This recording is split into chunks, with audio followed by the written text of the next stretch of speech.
in Book of Exodus, Jesus is, may Passover lamb, pero si Jesus po ang Passover lamb natin. Napakaganda po ng mensahe na talaga naman from the Old Testament, confirming to the New Testament that indeed Jesus is our Passover lamb. Amen. And so this time naman po, ang ating pag-aaralan is Jesus is our King forever. Amen. Jesus our forever King. Amen. Hallelujah. What it is to live in a kingdom. Tayo po ay nasa Kingdom of Bahrain. Amen. So, ang Kingdom of Bahrain ay nirurule ng isang hari. Amen. Nung nasa Pilipinas po ako, hindi ko naiintindihan yung kingdom kasi we are ruled by a president, diba po? Pero dito sa Bahrain, dito ko naiintindihan ang Kingdom of God kasi nasa Kingdom of Bahrain tayo. So bago po tayo dumako, let us just bow our heads and welcome the presence of our God. Heavenly Father, we thank you for this beautiful day, Lord, na binigay mo po sa amin, Panginoon. Salamat, Lord, na ginather mo po ang bawat isa. Lord, salamat po, Panginoon, na hindi aksidente, Lord God, ang mga kapatid na nandirito ngayon, Lord, because you have ordained them to come and attend and be blessed, O God, with your powerful words. And so, Panginoon, patuloy na lukuban mo kami ng iyong presensya. Lord, itago mo ako sa iyong likuran. And Lord God, hindi po ako, hindi yung salita ko, kundi yung salita mo, Panginoon, O God, ang mag-impact sa puso ng bawat isa, Panginoon. And open our spiritual eyes. Lord, open our hearts so that we understand, O God, kung ano yung mensahe mo sa araw na to, Panginoon.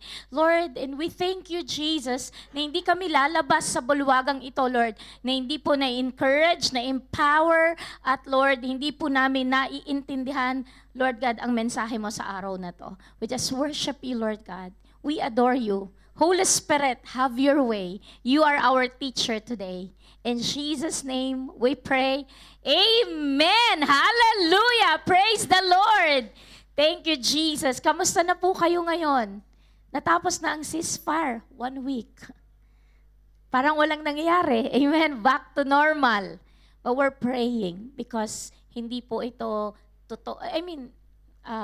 Hindi tayo pakakampante. Sabi mo sa katabi mo, huwag kang pakakampante. Kasi kailangan mo pagbantay. Kailangan nananalangin. Amen. Kailangan watchful. Kaya meron tayong watchman anointing. Kailangan nagpe-pray pa rin tayo. Hindi tayo natatakot kahit na nakakatakot. Naniniwala tayo na ililigtas tayo ng Panginoon.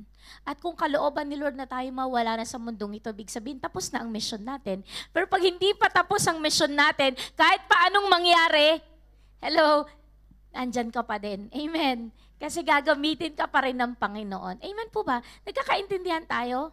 So, ang topic natin is, Jesus our forever King. So, ibig sabihin, kung si Jesus ay forever King, ano pong dapat natin gawin? Sige po, basahin natin yung binasa ni Liana kanina. Ano na lang, ayaw. Mali ako. Pa-assist na lang ako dyan. Ayaw mag-move. Ayun. Praise the Lord. Foundational verse po natin, Isaiah 66 verse 1 to 2. Anong sabi rito? Thus says the Lord, Heaven is my throne and earth is my footstool. Sino po ang nagsasalita? Ang Panginoon, sabi niya, Heaven is my throne and earth is my footstool. Ganun po kalaki ang ating Diyos. Amen. Where is the house that you will build for me and where is the place of my rest? So saan mo ko ititira? Saan mo ko patitirahin? Kasi ang langit ay ang aking trono at ang lupa ay ang aking tapakan. Na-imagine nyo? Napakalaki ng Diyos natin. He's enormous, huge, gigantic. Ano pa ba ang term natin? Na-imagine nyo, gaano kalayo ang langit at ang lupa. Pero ganun kalaki ang Diyos natin. Heaven is my throne, the earth is my footstool. Ganun po kalaki. Saan mo daw saan mo ilalagay ang Panginoon? Nagkakaintindihan tayo? Sige nga, imagine niyo nga kung gaano kalaki ang pinaglilingkuran nating Diyos. Amen. Verse 2, sabi niya ganun dito, for all those, paki-assist na lang. Ayan. For all those things my hand has made, and all those things exist, says the Lord. But on this one will I look, on him who is poor and of a contrite spirit, and who trembles at my word. Pero purihin ng Diyos. Gaano man kalaki ang Panginoon natin, ito ang pangako niya. Ang tinitignan ng Panginoon ay ang puso na poor and a contrite spirit. Ibig sabihin yung mapagpakumbabang puso, tinitignan po ng Panginoon. Yung tao na who trembles at His word. Ibig sabihin, siya na iginagalang niya ang salita ng Panginoon, sinusunod niya. Alam niyo po, kahit na napakalaki ng pinaglilingkuran nating Diyos, tinitignan niya ikaw, kapatid. Tinitignan niya ang puso mo, kapatid. Kumbaga, sino ako para tignan ng isang napakahigante at napakalaking Diyos? Pero alam niyo, si Lord na kumbaga very enormous God, pero tinitignan niya pala tayo. Tinitignan niya ang puso mo. Amen. Tinitignan niya kung sino ngayon ang pusong hungry at nais. Oh, I'm sorry, Jao, you're here. Okay, I'll be speaking more on English. Okay, the Lord is looking at our hearts. Praise the Lord. Amen. Adjust tayo ng konti kasi we have other nationality, so I have to speak accordingly. Praise the Lord. Amen. So, we have a huge God, enormous God. Amen po ba? Are you excited that we are serving not a small God, we are serving a huge God? Amen. Makapangyarihan Diyos, powerful God. Amen. Hallelujah. Praise the Lord. Let's proceed. 1 Samuel 10:17-19 para maintindihan nyo maigi. Okay. So let's read. Then Samuel called the people together to the Lord at Mizpah, and said to the children of Israel, Thus says the Lord of Israel, I brought up Israel out of Egypt, and delivered you from the hand of the Egyptians, and from the hand of all kingdoms, and from those who oppressed you. Tuloy natin. But you have today rejected your God, who Himself saved you from all your adversities and your tribulations. And you have said to Him, No, set a king over us. Now therefore, present yourselves before the Lord by your tribes and by your clans. Alam nyo, in this time of Samuel, the Israelites were asking for a king. Give us a king! Give us a king!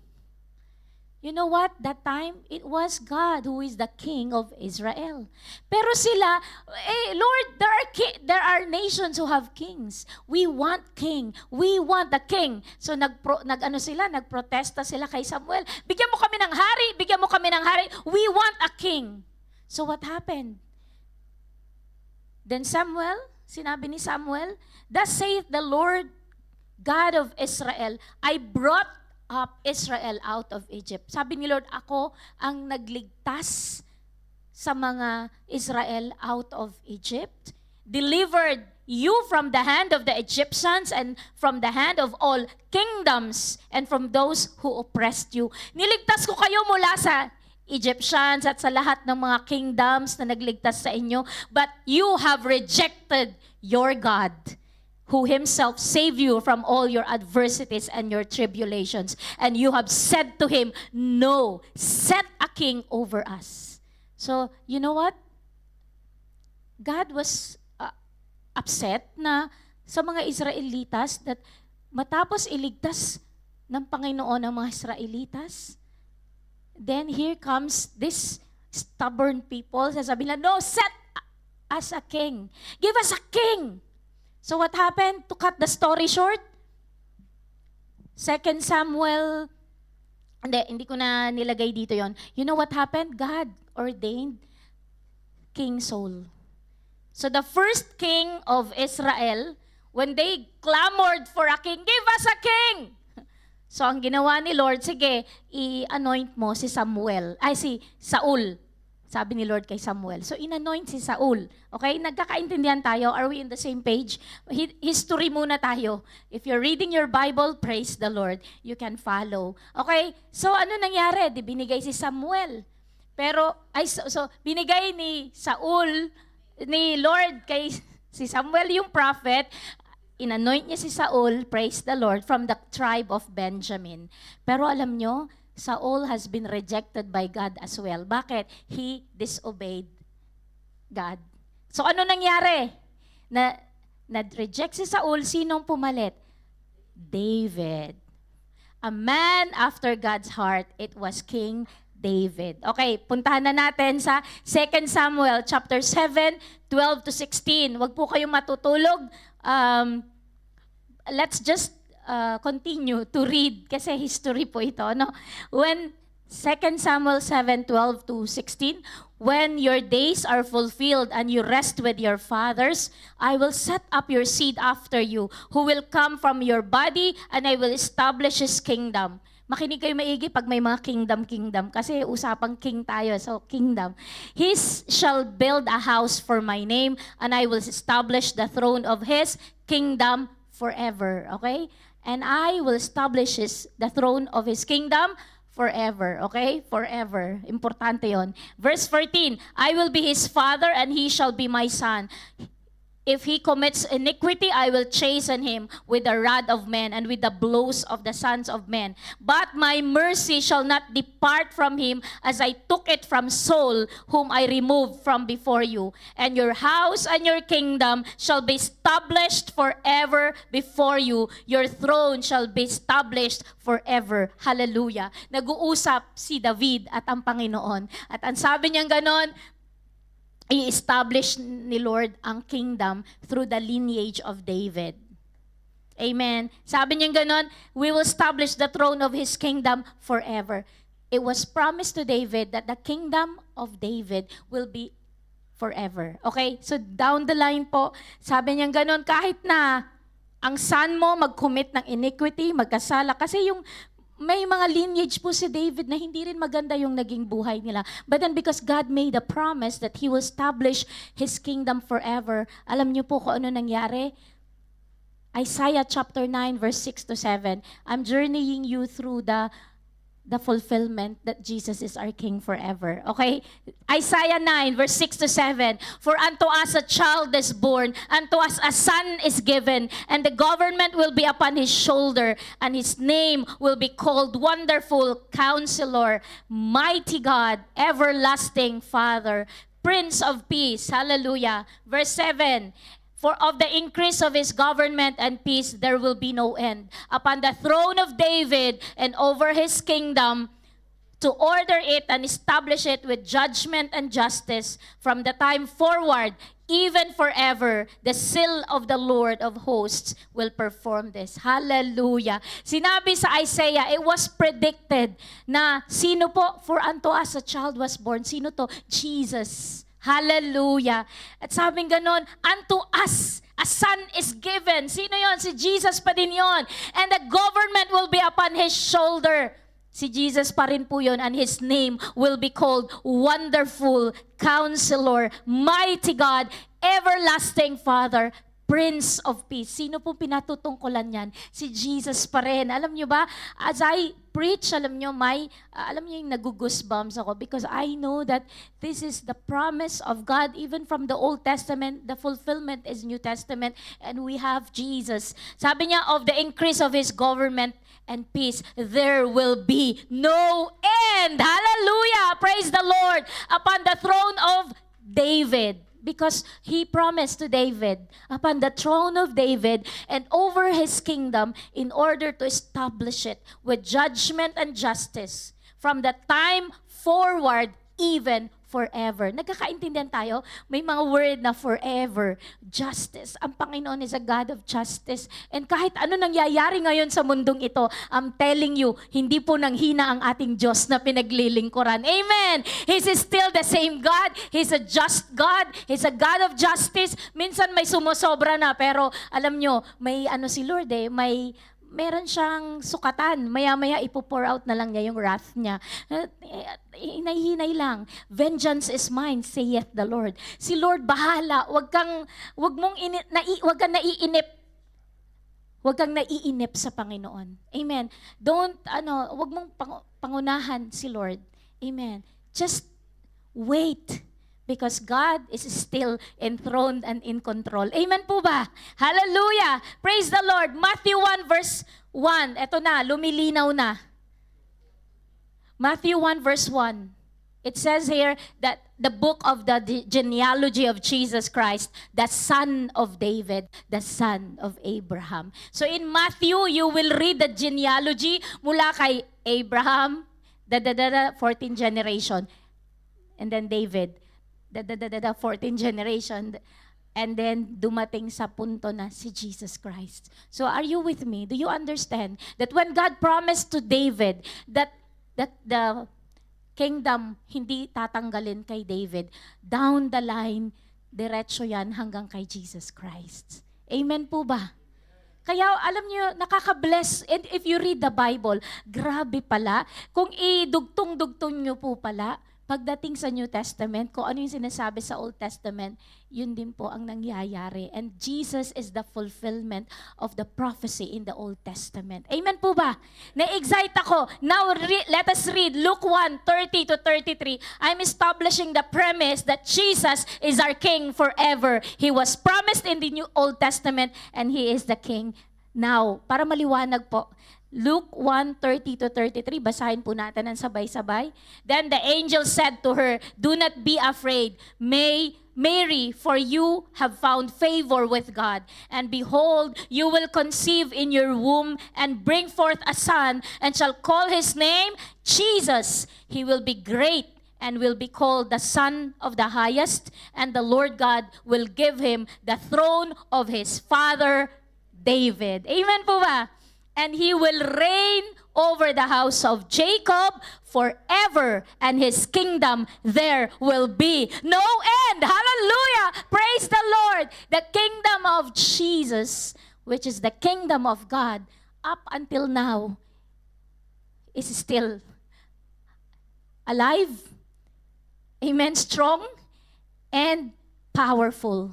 The kingdom of God has no end. So maaring nandito tayo in the kingdom of Bahrain. We are being ruled by the king. Pero hanggang Bahrain lang po ang handle niya. Bahrain lang po. Pero ang buong mundo, buong universe at lahat-lahat, ang hari po and it's forever, we have King Jesus. Amen po ba? Hindi ba kayo na, are you with me? Ligtas tayo because we have a king who is responsible in keeping us safe in Bahrain. Praise the Lord. I love Bahrain and we are safe in Bahrain.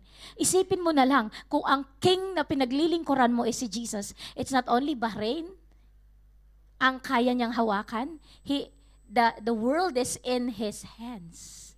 Therefore, if your king is Jesus, you are safe in His mighty hands. Nagkakaintindihan tayo? Kumbinsido kayo? Excited kayo? Dapat excited ka. Hallelujah! You are serving the King of Kings and the Lord of Lords. His name is Jesus. Hallelujah! Praise the Lord. John 18:36-37. Ito sinabi ni Jesus, "My kingdom is not of this world." Basahin natin. Jesus answered, "My kingdom is not of this world. If my kingdom were of this world, my servants would fight, so that I should not be delivered to the Jews. But now my kingdom is not from here." Pilate therefore said to him, "Are you a king then?" Si Pontius Pilate. Kasi, i-execute na si Jesus eh. Sabi niya, "Are you a king then?" Jesus answered, "You say rightly that I am a king. For this, because I was born, and for this cause I have come into the world, that I should bear witness to the truth. Everyone who is of the truth hears my voice." So eto na, alam niyo yun, i-execute na si Jesus. At sabing ganun, my kingdom is not of this world. Kasi si Jesus po, galing siya sa langit. Doon siya, yun ang trono niya.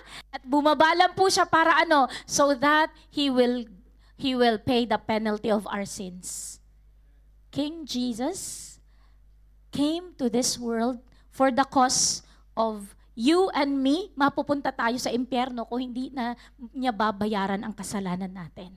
King Jesus, who has kumbaga yung kingdom po niya ay hindi dito sa mundong ito. May kingdom siya sa kalangitan. Pumunta lang po siya rito for you and for me. Because He loves you and me. Imagine that. A royal blood. Hindi lang ng blood ng Bahrain na royal or ng Saudi o kung sino mang royal blood. The royal blood whose kingdom is greater and bigger, pumunta sa mundong ito para lang tayo ay i-rescue. Because He looks at our hearts and mahal na mahal tayo ng Panginoon. And that He came here. So anong sabi ganun? Are you king then? Sabi ni Pilate. So, hari ka. Kasi, alam niyo yun, hindi siya dumating na parang meron siyang trono at meron siyang alipores at meron siyang, hindi siya naghari-harian. Jesus came into this world serving people, healing the sick. Are you with me? So hindi siya yung parang hari na parang pagka nandyan na ang hari, may convoy, may maingay na, may sasakyan sa harapan, may sasakyan sa likuran kasi safety ng hari ang tinitignan, 'di ba? Pero hindi, si Jesus Christ naglalakad. Naglalakad siya and He went to the boat. Alam niyo, nung panahon ni Jesus, hindi siya mukhang hari. Pero He knew, hinubad niya ang kanyang pagkahari sa langit at kinuha niya ang isang servant. He came as a servant, taking a form of a son of a carpenter. Are you with me? Ganun po ang Panginoong Jesus. He humbled Himself even to the point of death for you and for me to be saved. Amen po ba? Nagkakaintindihan tayo? Napaka-importante po nito. Pag kilala mo ang Panginoong Jesus, that He is a King, you will act accordingly. Bakit? You belong to a kingdom of God. Amen. Anak tayo ng Diyos. Prinsesa ako ng Panginoon. Amen. Bakit? Ang aking pinaglilingkuran ay hari ng mga hari. Therefore, umakto ka as prinsesa. Hindi ka kawawa because ang pinaglilingkuran mong Diyos ay Diyos na makapangyarihan, malaking Diyos. Amen. Are you with me? Nagkakaintindihan tayo? Purihin ang Diyos. Hallelujah. Woo! Hallelujah! Praise the Lord! Kaya ito ang challenge ko sa iyo. Piliin mo kung sinong paglilingkuran mo. In Matthew 6:24, paki-assist na lang, sabing ganun dito, you cannot serve God and riches. Carefully, let us read. No one can serve two masters, for either he will hate the one and love the other, or else he will be loyal to the one and despise the other. You cannot serve God and mammon. Listen to me carefully. And this is a breaking point or a game changer. Sabihin natin, sino ba pinaglilingkuran mo? Who are you serving? Are you serving Jesus? Or are you serving mammon? Mammon is riches. Yung wala kang time sa Panginoon. Hindi, kailangan ko kumita ng pera. Kailangan ko pera. Mukha kang pera. Diba? Totoo, aminin natin. Hindi ako galit. Totoo yun. We are working for money. We went to Bahrain because we need money. We need for our families. But then look at your life. Are you in the right path? Sometimes, hindi po ako nag-aano sa mga taong wala dito dahil Friday nag-part-time sila, Friday they did something else, but you know your heart. Where is your heart? Is your heart set on serving God? Paggising mo pa lang ng umaga on a Friday, yes, today is Friday, I will go to church. I'm excited to serve my God. Friday is for the Lord. Sunday is for the Lord sa Pilipinas because Sunday is the worship day. But in Bahrain, Friday is our worship day. So, kahit na anong pagod mo, kahit anong puyat mo, Friday, I'm excited to serve my God. Hallelujah! Hindi yung Friday, naku pastora, alam mo naman, ang Friday, yan yung kalakasan ng aking mga part-time. So, nandyan ako, ang dami-daming tawag, kabilaan.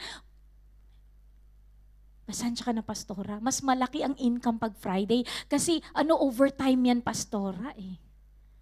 Kasi ang daming pangangailangan sa bahay. Ang dami, yung nag-aaral ang anak ko, yung gatas na anak ko, may sakit ang pamilya ko, and all the list, and on and on and on. Hello? Tahimik ang bayan. Nagkakaintindihan po ba tayo? Alam nyo, God is looking for a contrite heart, a heart that really serve God and wants to, love God. Despite of, yes, I'm in need, but I will serve my God because He is the God of universe. Amen. Hindi mo minamaliit ang Diyos na pinaglilingkuran mo. Kaya niyang i-provide yung pangangailangan mo. Unahin mo siya. Sabi mo sa katabi mo, unahin mo si Lord. Unahin mo si Lord. Okay, make God number 1 in your life, Sister Jao. Make Jesus number 1 in your life. You cannot serve God and mammon. Mammon is, you're always thinking of money, money, money. We need money. But the love of money is the root of all evil. If you cannot release the money, you want money, money, money, but when it's time to releasing, you cannot release the money. Hello? Kasi nga parang talagang Diyos mo yung pera. Alam nyo, God is the owner of the heavens and the earth. Kaya niyang ibigay. Malugod si Lord sa'yo, kaya niyang hipuin ng kahit hindi mo kakilala, magbigay lang sa'yo ng pera.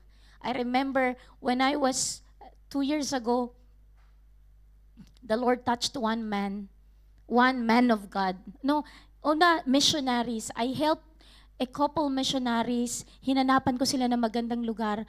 Alam nyo, na-bless sila sa akin. Binigyan nila ako ng $750. Hindi ko naman sila, wala naman akong nung sabi ko kasi I will have a mission trip in summer. Aba, binigyan ako. Tapos nakaka-bless yung nakatira dito na missionaries papunta ng Turkey, inabutan din ng $500. Kasi sabi ko, they are going to Turkey for missions. Oh, really? Okay, tanim. Mamaya-maya. Susunod na, same na taon, susunod na buwan. Dumating naman dito ang isang minister na tinulungan ko din na instead na ganapin yung seminar sa ibang lugar. Sabi ko, why don't I host the seminar here? Sabi ko, para libre. Kami na lang ang bahala, tumulong. Alam nyo, nagbigay po siya para sa renta ng church. A portion of our rent, binayaran niya. Plus, binigyan po niya ako ng $2,000. Sabi niya, go and have a purposeful vacation. Praise the Lord. Papunta ako ng Australia nung time na yun. Napunta pa ako ng New Zealand. Bakit? May pera ako. Are you with me? Nagkakaintindihan tayo. God is able to bless you. Amen. Kaya ni Lord mag-abroad, magpadala ng tao galing abroad at ang natanggap ko dollars, hindi dinars. Are you with me? Although mas malaki ang dinars sa dollars. But what I'm telling you is, kaya ni Lord palang hipuin ang ibang tao. Hindi man ako nagparinig. Pastor, baka naman, I'm going to my mission trip. Maybe you can bless me. Hindi ko ginawa yun. Hindi ako nagpapaawa. Hindi po tayo nagmamakaawa hindi po ako nagpakaawa o hindi ako nagbeg. He was blessed. This couple were blessed with the ministry na ginagawa ng church na to dahil po tayo ay pupunta sa ibang bansa, nagme-mission tayo and then they blessed. Amen po ba? Kaya po hindi mo talaga problema ang pera kung naglilingkod ka sa Panginoon. Sana, it's my prayer, wag ma-stop yun, magtuloy-tuloy na magpadala pa si Lord ng kahit saang galing na bansa. God could touch anyone from all over the globe to bless us. Amen po ba?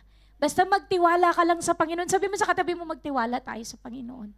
At umiyak tayo sa Panginoon. Lord, walang-wala na po ako, Panginoon, Lord.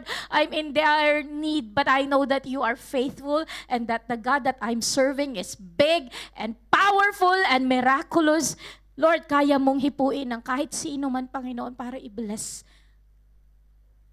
ang mga pangangailangan ko. You can just cry out to God. He's our King. Amen. Come to the King. Amen. And present your petitions to God. Amen. Basta wag mo lang hahayaan na iniiwan mo si Lord and you are pursuing mammon. Nagkakaintindihan tayo? Amen po ba? Kasi when you pursue mammon, maya-maya, hindi mo alam yung katawan mo, bumibigay na. Hindi mo alam, ang dami ng nasisira sa, alam niyo, are you with me? Tabi-tabik po, hindi ko sinasabi to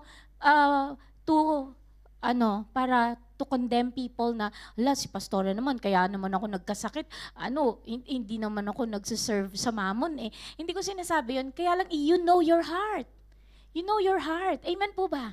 I'm here to tell you the word of God. And if it rings a bell, something has to be changed. Kapag ang puso mo ay tinatamaan, praise the Lord, binabago tayo ng Panginoon. Amen po ba? Amen po ba? Amen! Hallelujah! Praise the Lord! Thank you, Jesus! Binabago mo kami, Panginoon. Hallelujah! Diretso po natin ang Word of God, Matthew 6:25-34. Therefore, eto na, introduction lang yung kanina na 6:24. Eto ang pinaka-message ni Lord sa JCSG o Bahrain. Therefore, I say to you, do not worry about your life, what you will eat or what you will drink, nor about your body, what you will put on. Is not life more than food, and the body more than clothing? Look at the birds of the air, for they neither sow nor reap nor gather into barns, yet your heavenly Father feeds them. Are you not much more valuable than they? Ikaw, nagwo-worry ka, ano isusuot mo, ano kakainin mo, ano? Hello? Si Lord nga, yung mga birds in the air, hindi naman sila nagtatanim, hindi naman sila nagagather, pero pinapakain sila ng Panginoon. Hello? Are you not much more valuable than they? Sino mas mahalaga? Yung ibon o ikaw? Mahal ka ni Lord. Mas importante ka kaysa sa ibon na pinapakain ng Panginoon.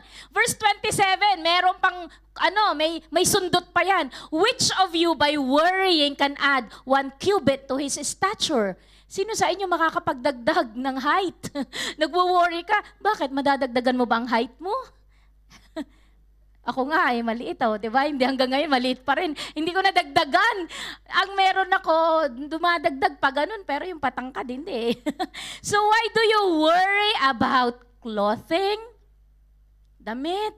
Consider the lilies of the field, how they grow. They neither toil nor spin, and yet they say to you that even Solomon in all his glory was not arrayed like one of this. Habing ganun, si Solomon nga, hindi siya nakapagdamit ng ganun kagagandang, si Lord, dinadamitan niya ang mga lilies of the field. Kumbaga, ligaw na mga halaman, but the Lord is making it so beautiful. Diba? Tignan niyo mga halaman na ligaw. Wala nag-aalaga daw sa kanila, pero ang gaganda, pumunta ka sa mountain, ang daming magagandang mga bulaklak na wala naman nag-aalaga sa kanila. Si Lord na nag-aalaga sa kanila. Pero ang gaganda ng mga kulay nila, si Solomon nga, na mayaman, hindi pa nga daw nakapagsuot ng ganong kagagandang mga kulay. God is a God of, kumbaga, creativity. Ang mga bulaklak, iba't ibang colors. Si Lord ang may gawa ng lahat. Are you with me? So wag mong mamaliitin ng Diyos na pinaglilingkuran natin dahil kaya niya. Hindi kaya ng mundo, kaya ng Panginoon. Sabi ni Lord sa verse 30, ituloy natin, now if God so clothes the grass of the field, which today is and tomorrow is thrown into the oven, will He not much more clothe you, O you of little faith? Ganon si Lord mag-rebuke.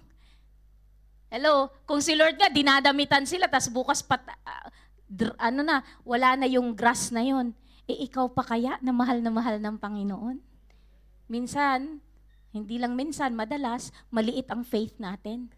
Hindi natin napapanampalatayanan, kaya ng Panginoon ang mga bagay-bagay. 31, eto na, are you with me? Diretso na natin to.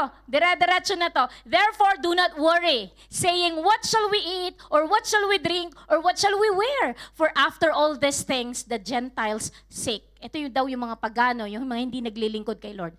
For your heavenly Father knows that you need all these things. Ang iyong Ama na nasa langit, tinatawag mong Ama, hello, anak niya tayo, prinsesa niya tayo, prinsipe ka ni Lord. Alam ni Lord kung anong kailangan mo. Alam ni Lord na kailangan mo.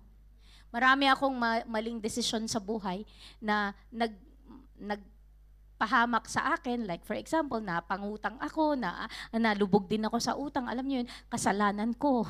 Pero alam niyo sa biyaya ni Lord, I'm still standing. Bakit? Kasi nga, binabago tayo ni Lord, 'di ba? Na kumbaga, alam natin na may mga bagay na ginawa tayong mali, binabago tayo ni Lord. Amen po ba? May mga bagay na ipinangutang natin na hindi naman pala dapat natin ipinangutang, o 'di ba? Nagkaroon tayo ng mga maling desisyon sa buhay. Ngayon unti-unti nating binabayaran, but thank God, inaayos tayo ng Panginoon. Amen po ba? So, kumbaga, alam ni Lord yung mga needs natin. So, maaring wala pa ako ngayon doon sa debt-free na buhay, pero unti-unti ni Lord. Amen na, tinutulungan tayo. So, whatever is our need or what, trust the Lord. Sasamahan po niya tayo. Amen. Alam ni Lord yung ating pangangailangan. And ito po yung ating life verse, 33. And this is a challenge. But seek first the kingdom of God. Ano? Seek first. Sabi mo, first. First. The kingdom of God and His righteousness, and all these things shall be added unto you. Lahat daw ng yun, pinag-usapan yung damit, pagkain, lahat ng mga needs natin, ibibigay ni Lord kung uunahin mo ang Panginoon. Ang ganda, no? Pinakita muna, and then eto na yung catch. Kailangan mo unahin ang kingdom of God. And ang katuwiran ng Diyos. Kapag may bagay na dinadala ka sa hindi na katuwiran ni Lord, hindi galing sa Panginoon. Halimbawa, para magkapera ka, ganito ang gawin mo, kompromiso na, hindi na righteousness ni Lord, huwag mong gagawin. Halimbawa, nasa sales for example, iniengganyo ka na, gumawa ka ng mali para lang magkapera ka. Hello?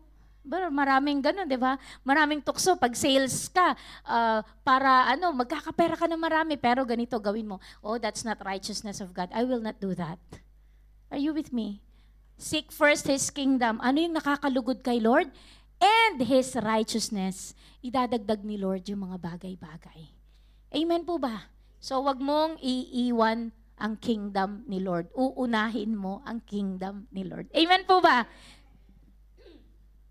34, therefore do not worry about tomorrow, for tomorrow will worry about its own thing. Sufficient for the day is its own trouble.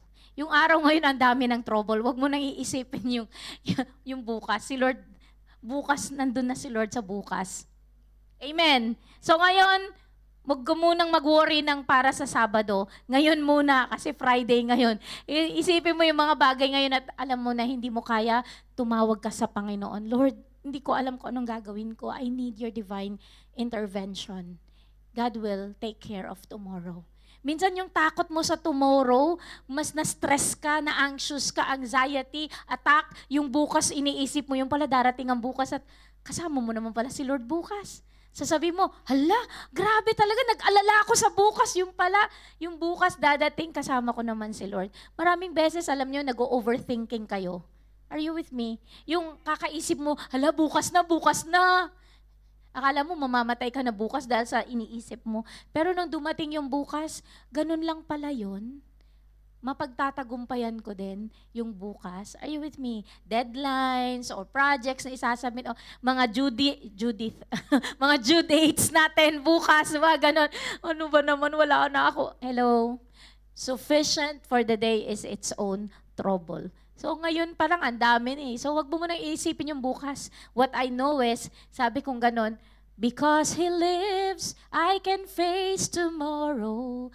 Because He lives, all fear is gone. Bakit?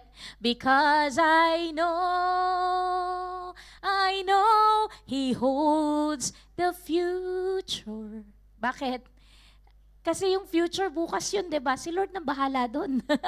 Amen. Kaya sabi kong ganun, I'm not afraid of tomorrow because God is already there. Nauna pa nga si Lord bukas eh. Amen po ba? Kaya wag ka nang matakot sa bukas. Kasama mo ang Diyos. Amen. And He is King forever.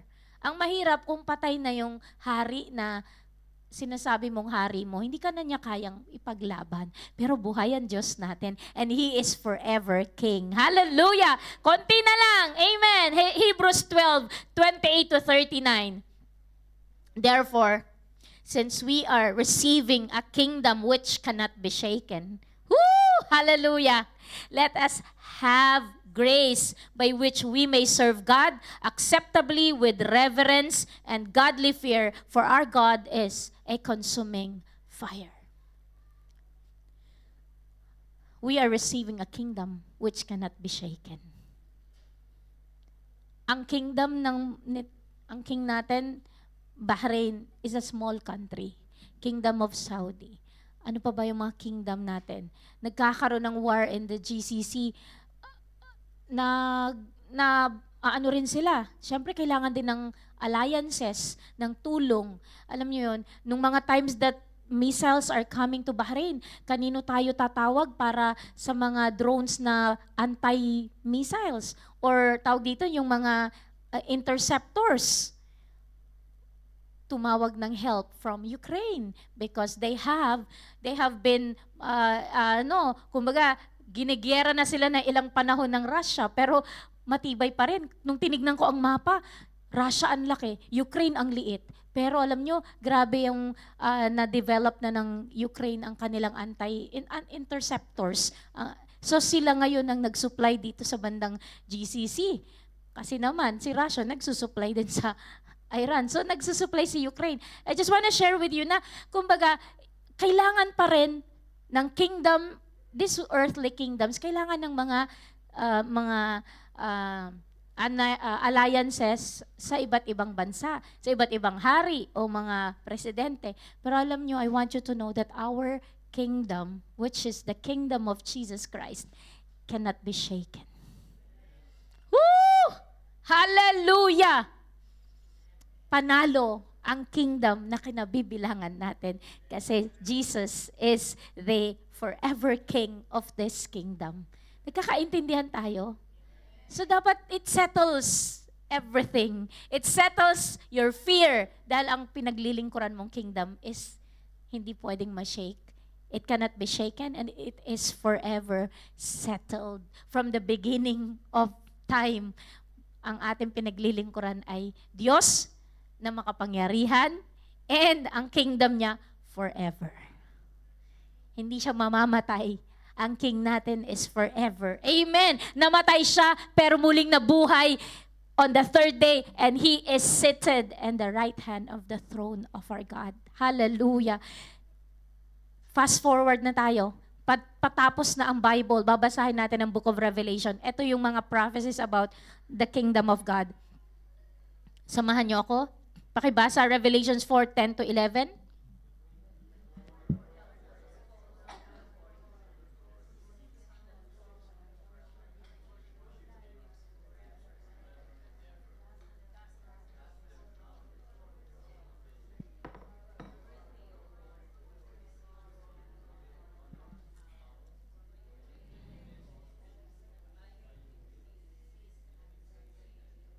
Ang hina naman, parang hindi kumbensido yung aking yung mga nagbabasa. Basahin natin ulitin. The 24 elders fall down before Him who sits on the throne and worship Him who lives forever and ever and cast their crowns before the throne, saying, "You are worthy, Lord, to receive glory and honor and power, for you created all things, and by your will they exist and were created."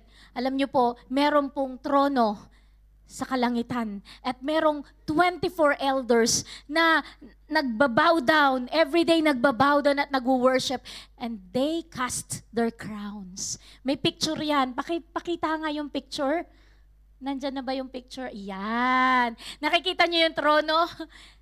Our King is forever seated on the throne, and these 24 elders are casting their crown. Alam yun?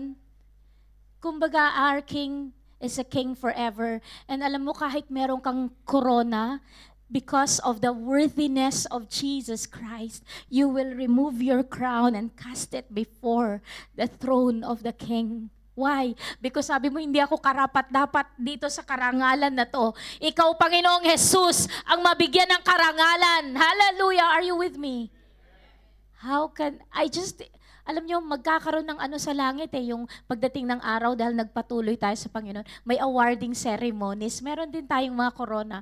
Pero alam nyo, at the culmination, lahat tayo yung corona natin, ibababa natin at sasabihin natin, Panginoong Jesus, ikaw ang maparangalan. Lahat, pati yung corona ko, ibibigay ko sa iyo. Kasi kung wala ang Panginoon, wala tayo sa ating kalagayan ngayon. Hindi tayo maliligtas kung wala ang Panginoong Jesus. So everyone will cast their crowns before the King. Amen po ba?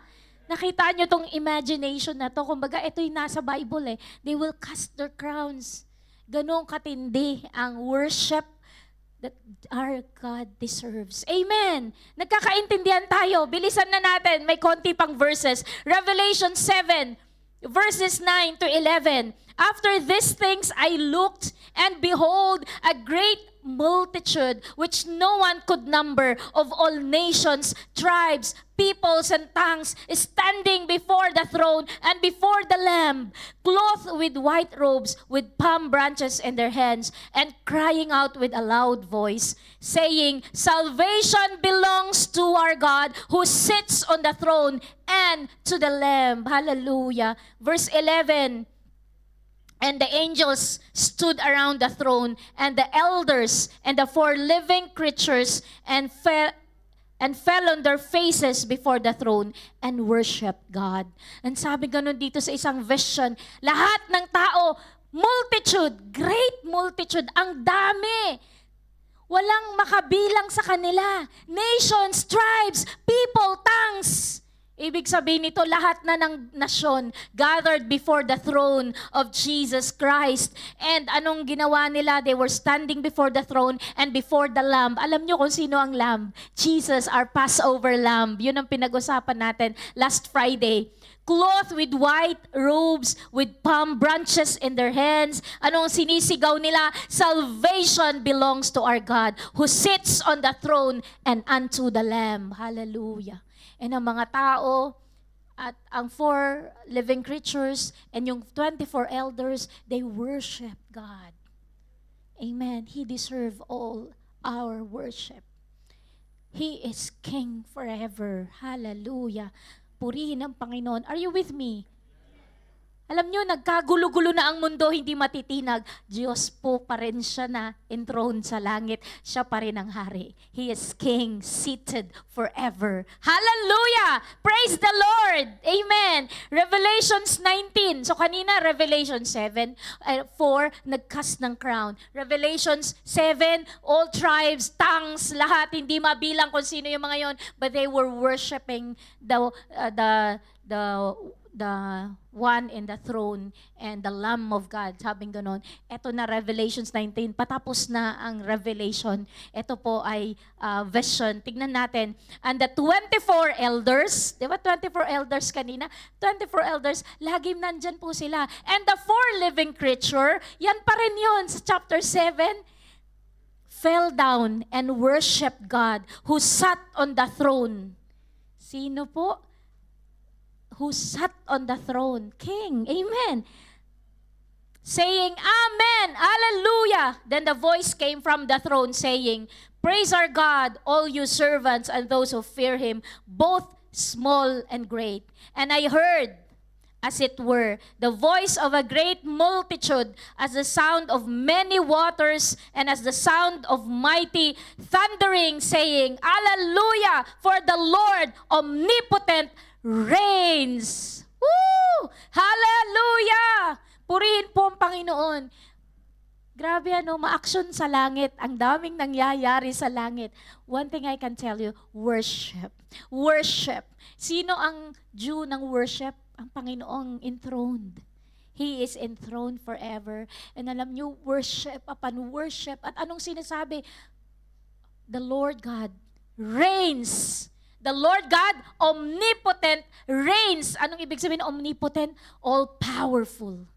Our God, all-powerful, reigns. So ano man ang nangyayari sa mundong ito, it's actually, kumbaga sa natatakot na tayo, ang daming nangyayari, natitinag na tayo. Pero alam nyo, at the end of all this drama in this world, there is a kingdom that cannot be shaken. And Jesus is the forever King. Hallelujah! Purihin ang Panginoon. Amen! Hallelujah! Purihin ang Diyos.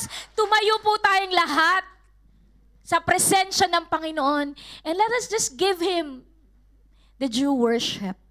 Alam nyo, dapat dito pa lang sa mundong ito, nagpa-practice na tayo kung paano i-worship ang ating pong Panginoon. Kasi alam nyo, sa langit, kailangan ganun din. Sino gusto sa piling ng Diyos? Sino gusto sa langit? Amen. Kailangan ma-practice mo na ang mag-worship dito. Bakit? Kasi mag-worship tayo. I-worship natin ang King of Kings. Amen. Alam nyo, yung mga 24 elders, they were bowing down. Alam nyo, sa totoo lang, when we worship the Lord, I don't stop you from bowing down. If you feel that you wanted to worship God to fall prostrate before the Lord, alam niyo yun, you are free. This church doesn't stop you from doing. Huwag kang nahihiya, huwag mong sasabihin na nakakahiya naman, luluhod, tatayo, naglululundag ako, nagtataas ako ng kamay. Do whatever you feel like doing kung you want to worship the Lord. Huwag mong pigilan ang sarili mo. Don't stop yourself from giving God the worship that is due Him, because this is just a practice of what we will do in heaven. Amen. Hallelujah. Oh, purihin ka, Panginoon. Let's just continue to talk to God. Kausapin natin ang Panginoon. If nakita mo yung puso mo, yung sarili mo kanina as I preach, masyado kang warrior, you've been anxious about many things in life, and you're not giving the due worship kay Lord, ask for forgiveness. Lord, forgive me. Yung the time that I'm giving you is least. I've been spending so much time with myself, with my work, with my family, but I don't have time for you. Let us ask for forgiveness. I'm not the excuse here. I know myself that I am also guilty of not giving my best to God.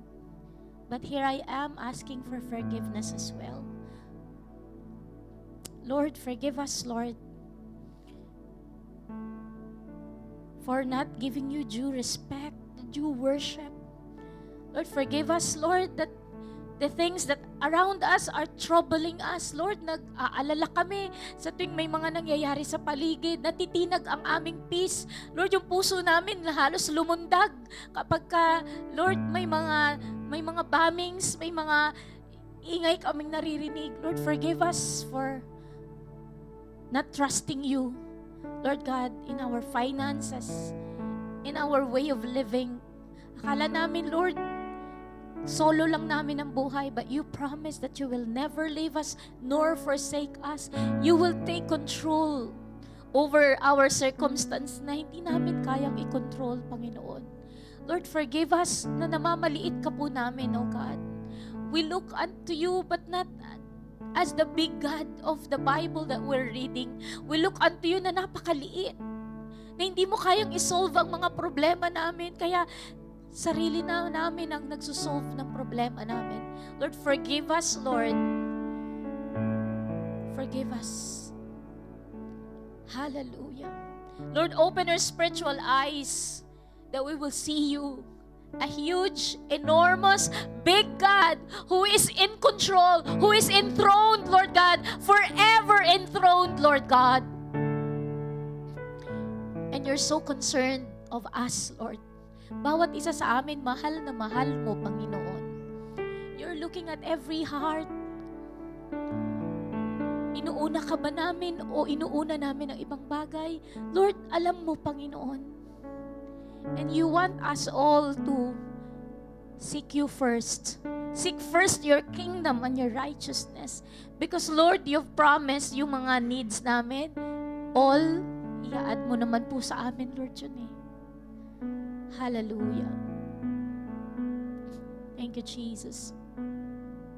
Thank you, Lord. Sige po, kausapin natin ang Panginoon. Hallelujah. Thank you, Jesus. Hallelujah. Thank you, Jesus.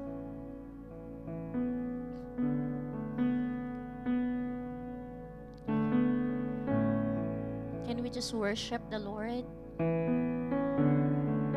Thank you, Jesus. Siguro yung worship na simpleng worship lang natin kanina. I worship you, Almighty God. There is none like you. Just worship the Lord in the beauty of His holiness. Worship Jesus. Simpleng worship pero nagmumula sa puso mo na naniniwala ka na hindi ka kailanman pababayaan ng ating Panginoon. Gaano man kabigat ang problema mo, kaya ni Lord solusyonan ito. Thank you, Jesus.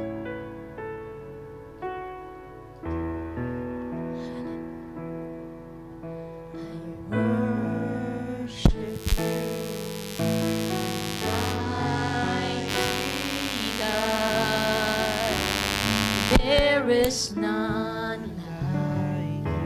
Sabihin mo sa Panginoon, I worship you, O Prince of Peace.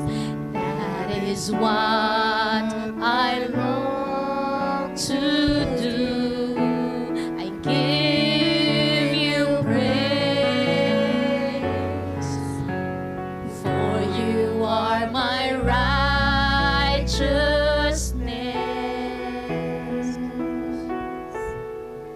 I worship you, Almighty God. There is none like you. Ulitin po natin, I worship you, Almighty God. Worship you, Almighty God. There is none like you. Siya nga po, Panginoon. I worship you, O Prince of Peace. Let we speak peace, Lord, over our troubled hearts. Peace upon GCC. Peace upon Middle East. Peace upon the region, Lord God. For you are my righteousness.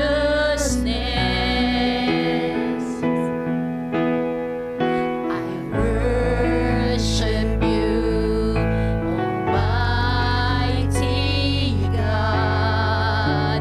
There is none. Sige po, make it personal sa Panginoon. Worship Him in the beauty of His holiness. Hallelujah. Yes, Lord, we worship you, Lord God. Thank you, Jesus. Oh, you are enthroned, Lord Jesus. Hallelujah. Oh, Prince of Peace. We speak peace upon each and every one. Lord, peace upon every heart, Lord, na naririto, Panginoon. Ikaw, kapatid, na punong-puno ng trouble ang puso mo. I speak peace. I speak peace. I speak peace upon your heart.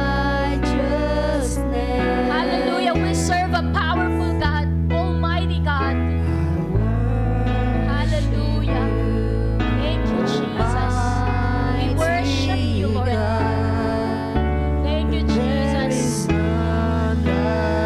For the last time, I worship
heart with your peace. Your peace that the world cannot give. Only Jesus is the Prince of Peace. The Shalom, Lord. Ang puno ang aming mga puso, Lord, ng kapayapaang nagmumula sa iyo, Lord. Kahit na anong sitwasyon sa paligid po namin, Lord, we will continue to have peace because Jesus is enthroned forever and ever, and His kingdom has no end. He reigns forevermore. His kingdom cannot be shaken. Hallelujah! Hallelujah! Hallelujah! Hallelujah! Salamat po, Panginoon. Truly, Lord God, Ikaw ay Diyos na dakila, makapangyarihan. Lord, wala kami po, Panginoon, O God, na magagawa kung wala ka sa buhay namin. And so, Lord God, we declare Jesus is our forever King. Jesus is enthroned. Jesus reigns. Hallelujah.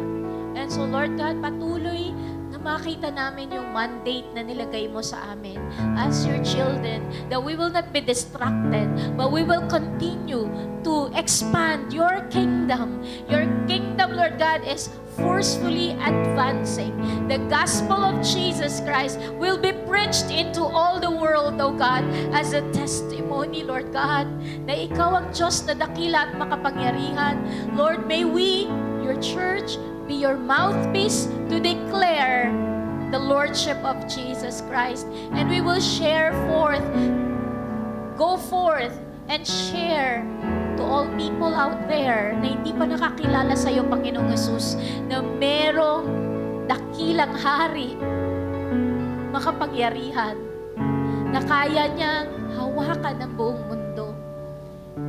And walang iba kundi Ikaw, Panginoong Hesus. Salamat po, Panginoon. We just worship you, we adore you, we give you back all praises, glory, and adoration in Jesus' mighty name.